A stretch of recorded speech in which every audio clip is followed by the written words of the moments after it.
नमस्कार, मैं हूं शशांक शेखर त्रिपाठी, आपका दोस्त और अधिवक्ता। मैं आपके साथ यूनिफॉर्म सिविल कोड के बारे में बात करने जा रहा हूं। यह वीडियो मैंने 15 से 60 वर्ष तक की उम्र के दर्शकों के लिए बनाया है और मैं आपको इसकी पूरी जानकारी देने का प्रयास करूंगा। तो यूनिफॉर्म सिविल कोड क्या होता है? सबसे पहले तो आपको यह बताने का प्रयास करूंगा।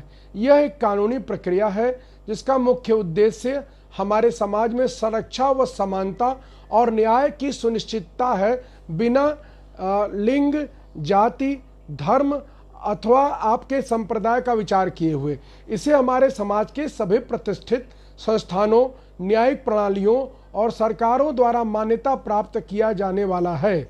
यूनिफॉर्म सिविल कोड के तहत हमारे समाज में विवाह, मैरिज, तलाक, डाइवोर्स और प्रॉपर्टी के मामले, विशेषकर महिलाओं से संबंधित प्रॉपर्टी के मामले, संपत्ति के वितरण के मामले और महिला सुरक्षा जैसे महत्वपूर्ण मुद्दों पर कानूनी ढंग से नियंत्रण सुनिश्चित किया जाने वाला है।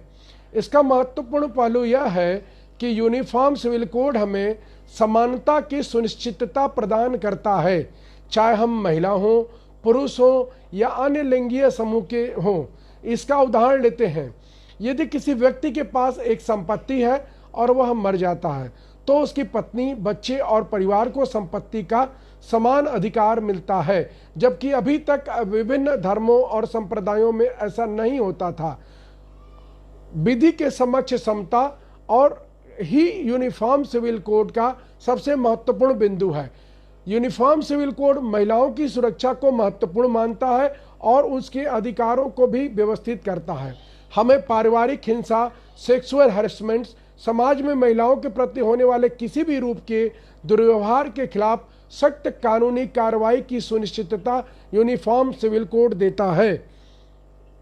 तो मेरे प्यारे साथियों, यूनिफॉर्म सिविल कोड हमारे समाज के लिए एक महत्वपूर्ण कदम है और इस सरकार के द्वारा लाया जाने वाला सबसे क्रांतिकारी कदम है, जो हमारी सुरक्षा, समानता और न्याय की सुनिश्चितता में मदद करता है। इसको समझना और उसकी महत्वपूर्णता को भी सभी के सामर्थ्य में होना चाहिए।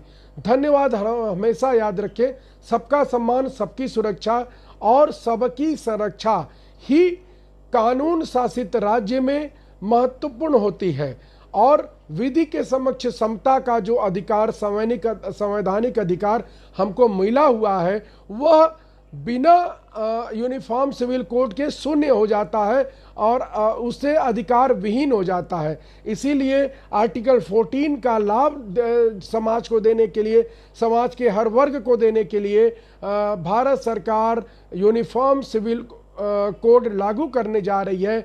मेरा आप सब से निवेदन है कि आप यूनिफॉर्म सिविल कोड का समर्थन करें और यूनिफॉर्म सिविल कोड के पक्ष में अपने विचार केंद्रीय विधि आयोग को प्रेषित करें, केंद्रीय विधि मंत्रालय को प्रेषित करें, माननीय प्रधानमंत्री जी को प्रेषित करें और भारत में यूनिफॉर्म सिविल कोड लागू किए जाने की मांग करें। बहुत बहुत धन्यवाद। मैं शशांक शेखर त्रिपाठी, आपका अधिवक्ता, फिर अगली बार आपके साथ होऊंगा किसी अन्य महत्वपूर्ण समकालीन विषय पर चर्चा करने के लिए। यदि मेरे विचार आपको ठीक लगे हों तो आप मेरे चैनल को लाइक और सब्सक्राइब कर सकते हैं। यह चैनल मेरे अति प्रिय राजशेखर जी ने बनाया है।